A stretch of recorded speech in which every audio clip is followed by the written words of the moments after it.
चतुर्थी का व्रत करने वाली जो माताएं होती हैं, जो चतुर्थी का व्रत करती हैं, आज भी चतुर्थी मान्य हो रही होगी, तो चतुर्थी का जो व्रत करने वाली होती हैं, जो चतुर्थी का पूजन करने वाली होती हैं, उनके भीतर का एक भाव होता है कि जैसे ही शाम का समय आए चंद्रदेव का पूजन करें, चंद्र जब प्रकट हो जाए, कलश भर लिया, उसके नीचे आखा दाना रख दिया, चावल गेहूँ जो भी आप रखते हो पूजन के लिए, ऊपर पात्र आदि रख दिया जलाशय, फिर अपन ने घी का दिया लगाकर पूजन भी कर ली। तो जो चतुर्थी का पूजन करने वाली होती हैं, जो चतुर्थी का नियम व्रत धारण करने वाली होती हैं, बड़ी बड़ी चतुर्थियां करती हैं या उसका नियम धारण करती हैं, तो चतुर्थी का जो पूजन करती हैं वो किस चीज के लिए होता है? केवल संतान, पुत्र, परिवार, हमारा कुटुंब, हम जिस कुल में हैं, हमारा कुल वैभव की ओर बढ़े, संपदा की ओर बढ़े और उसकी आयु बढ़े, वैभव बढ़े। बहुत ध्यान दीजिएगा महाराज, चतुर्थी की पूजन में जो आप आका दाना रखते हो, गेहूं वगैरह कुछ भी जो भी रखते हो, उसकी बड़ी महत्वता होती है महाराज। यहां तक कहा गया है, चतुर्थी की कथा तो आप लोग पढ़ते होंगे,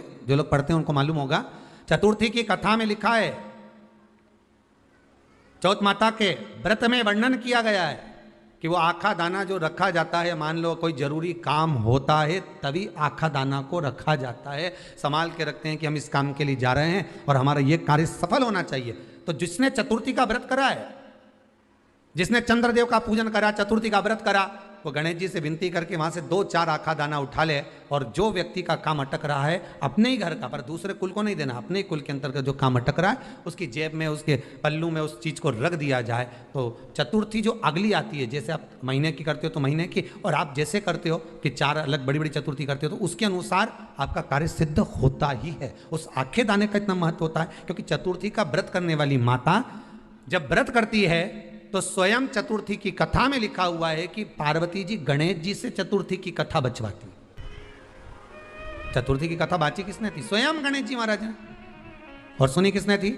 माता पार्वती। चतुर्थी की कथा जब होती है तो उसको स्वयं गणेश जी बाच रहे हैं, तो व्रत कौन सुन रही है? माता पार्वती। और आपने जो आखा दाना लिया वो गणेश जी के भाव से लिया, गणेश जी से निवेदन करके, विनय करके, प्रार्थना कर उसको प्राप्त किया, आपने उसको लिया।